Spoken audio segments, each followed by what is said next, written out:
Hey guys, welcome to today's video about having all of the success but without the peace. So if you're new to my channel, hello, my name is Elika. I'm an energy optimization coach and a trusted advisor and speaker for purpose-driven leaders who want to have way more energy because they know they need that to create a big impact in the world. So today's topic is something that I was really just going deep into, like, how do I want to share this message to you? Because I think this message is very powerful for multiple people, but I really do think this is going to speak, to be honest, to the woman out there that has had a lot of success. Maybe, you know, she would describe herself as somebody that has been or is a high achiever. Maybe a lot of things have come natural to her, and then a lot of things have come to her through sheer hard work. But one of the things that's consistent is that in having all of those things, it's not given her this pure, deep inner peace. I liken to this to, you know, when sometimes you're in an environment and it feels like there's just this humming noise in the background, and it's like, it's just there and a bit distracting. It could even be someone's voice or a music or sound, or just a sound that is just irritating. And that's how I feel that this is. This is almost like you're having a lot of material success. Maybe you're having progression in your career. Maybe your business is growing and expanding. Maybe you have, you know, married somebody who is a great person, a great relationship. Maybe you started your family. It could come in so many different ways. But one thing that you know is there's this humming in the background that allows you to know that full peace hasn't really been there yet. And I sense that that's really the start of where a lot of people come to me at on their journey, where they've done a lot of the low-hanging fruits. So they've worked with nutritionists, they've got, you know, maybe personal trainers, or, you know, they've been on a restrictive diet, so maybe they've had therapy, some basic coaching. But really, there is this inner calling that's asking them to go to this next level, this depth within themselves, or to get this clarification on something that they don't even know what they're looking for clarification from.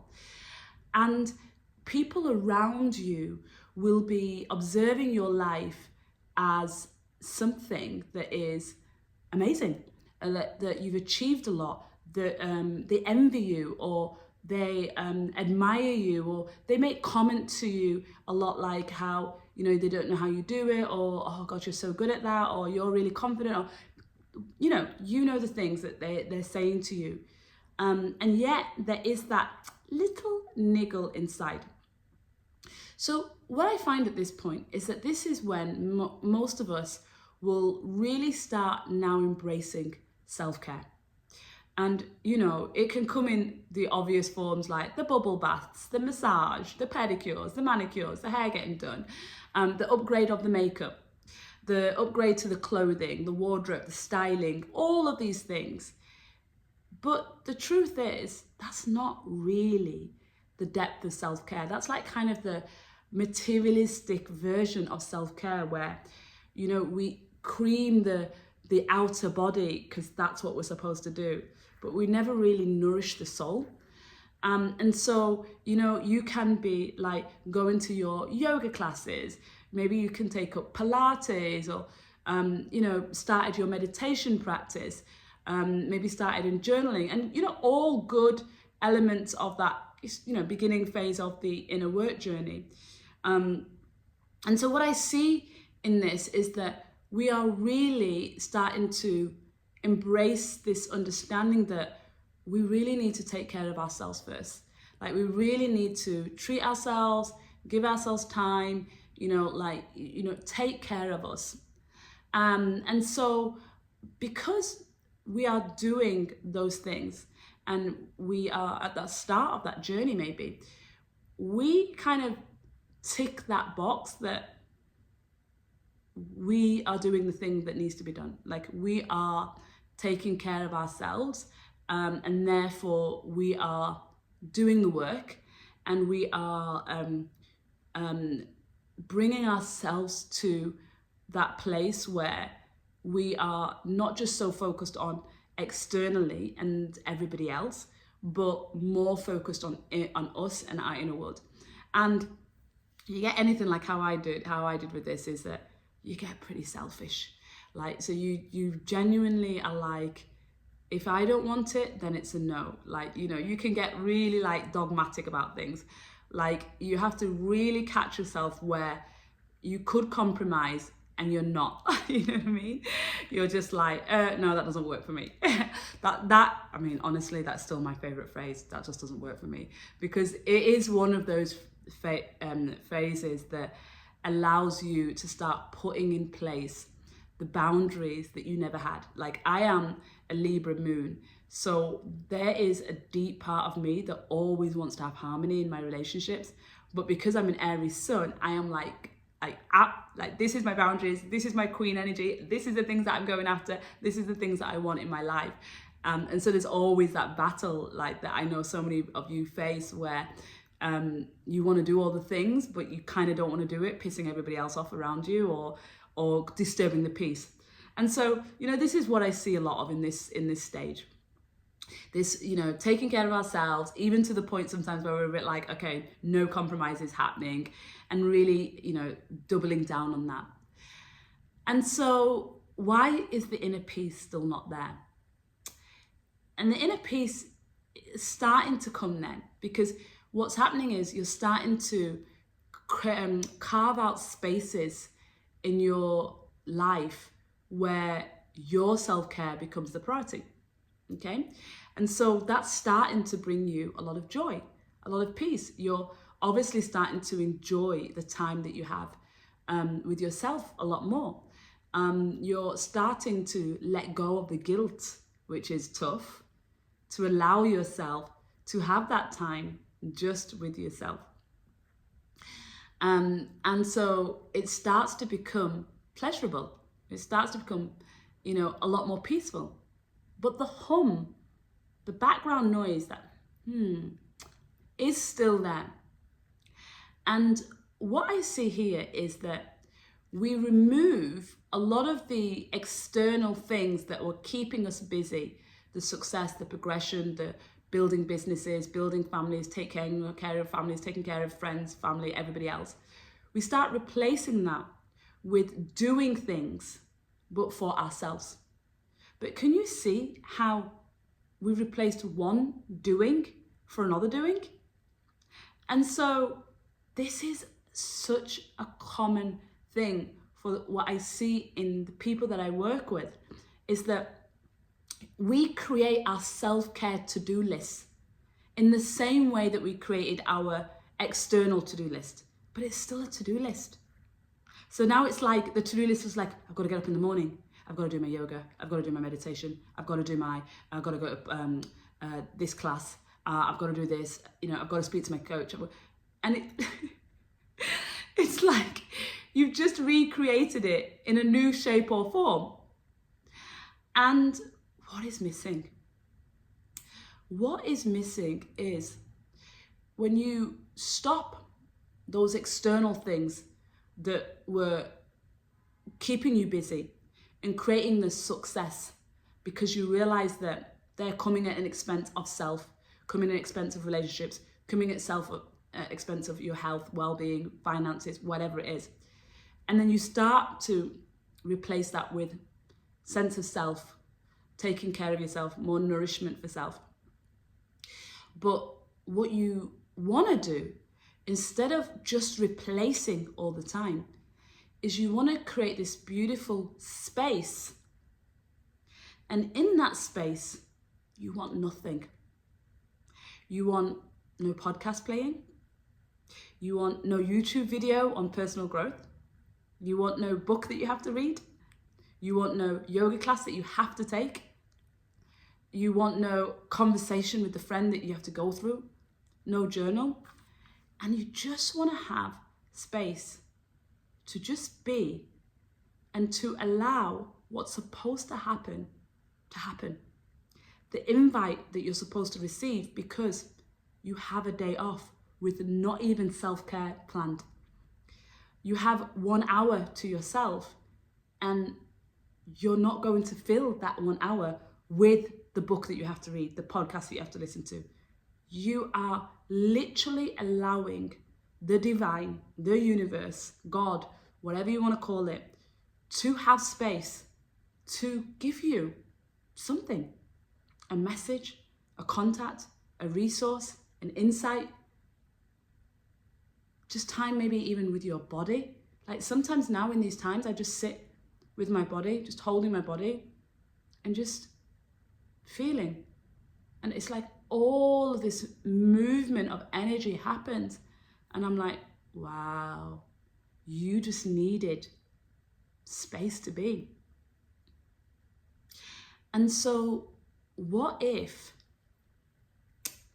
in this space to be that you've carved out, what if in that's where you now get to experience the peace? No noise, no humming, just peace. And what if that space to be now becomes the true self-care? The self-care that isn't coming from a conditioning of what self-care is supposed to be.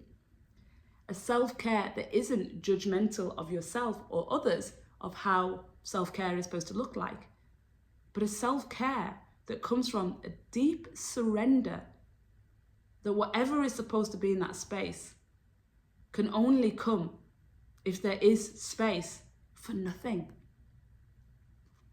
And so I invite you to play with this in the way that you can in your lifestyle, to have these moments where there's nothing planned.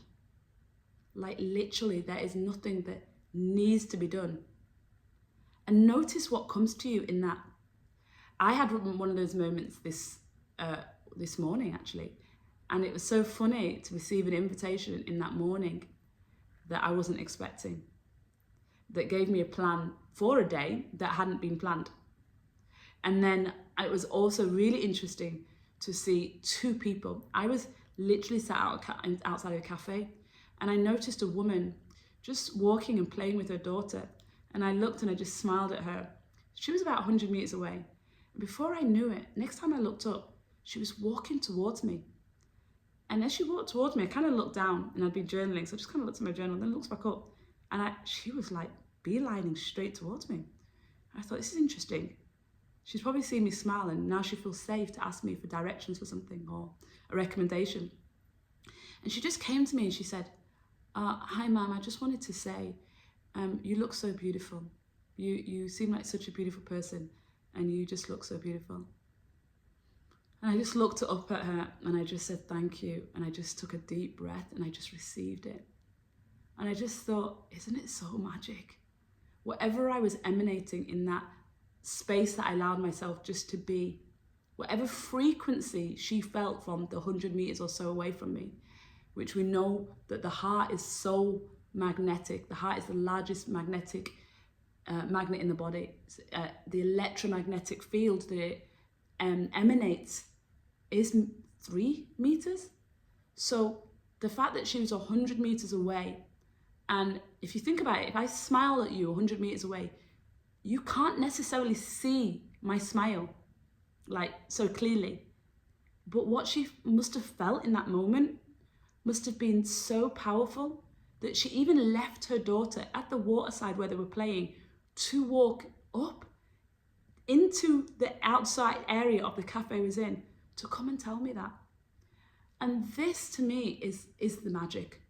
This is the magic. This is the inner peace that we are cultivating in ourselves that's so powerful that it moves people to come over to talk to you, to bring them those things towards you, the people, the places, the resources, the money, the relationships, the health that you need through the insights because you connect with that person at the right time. Just by having no plans and just space to be and seeing what comes in that space. So I always say, I do believe that we can have it all, but not all at the same time. I believe there are seasons that we go through in our life, especially as women, and men as well, because I think about the career season of men, building and all of that. But I think in every single moment in our life, we need to be very clear what that season is. And so, for example, if you're in the season of family, then of course, your priorities in terms of, you know, the space that you have for self-care and that freedom that you may have, for example, as a single person with no responsibilities is different. But even in that, even in every season, you know how to find a carving of time that you could have just for you. And maybe it's you waking up that half an hour earlier before the rest of the family, so you have that space just to be. Maybe it's that time that you take, you know, walking from work or on the way to, you know, pick up the children, or whatever it is for you, where you give yourself space to be, and just with deep surrender as to what can come to you. And I believe this is the way that you get rid of the noise, the background noise, the hum, and you get to have it all with the peace. Because the peace is like, when I think about inner peace, to me, I think about this frequency that's so high that emanates inside of me. And I feel it in moments of meditation, but I also feel it in moments where I'm just there in silence with no expectation, no knowing what I have to do, but just being, and just, that's it. And that's that frequency, that's the peace. And when we cultivate that, I think because it's then cultivated internally, our inner wiring then becomes peace. And then you are able to attract all the things so that you can then have it all. Like I told you the story of this woman coming to me, that is the magnetic force of peace within me in that moment that pulled her towards me. And so think about all the other things that you can have, so you get to have it all, but not through the to-do list of self-care, but from the space of deep surrender, that the things can come to you that need to, because there is space to be. So I hope this message has resonated with you, and that you can find a way to play with finding that space to be, and then allowing that peace to be able to be part of your life. So you get to have the success in the truest form, which is where you have just joy, peace, and harmony in all areas of your life.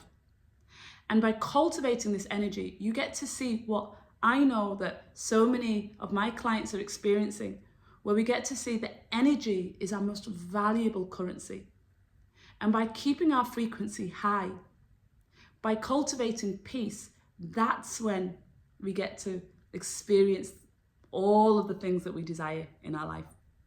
So I'd love to hear your insights that you get from watching this. So do leave those in your comments below. And I always say the best place to really cultivate these habits and to be reflective over where you could cultivate them in places of your life is to make sure you subscribe to my newsletter, because that's where I'm sharing the lifestyle habits and the hacks of everyday living using energy as your most valuable currency.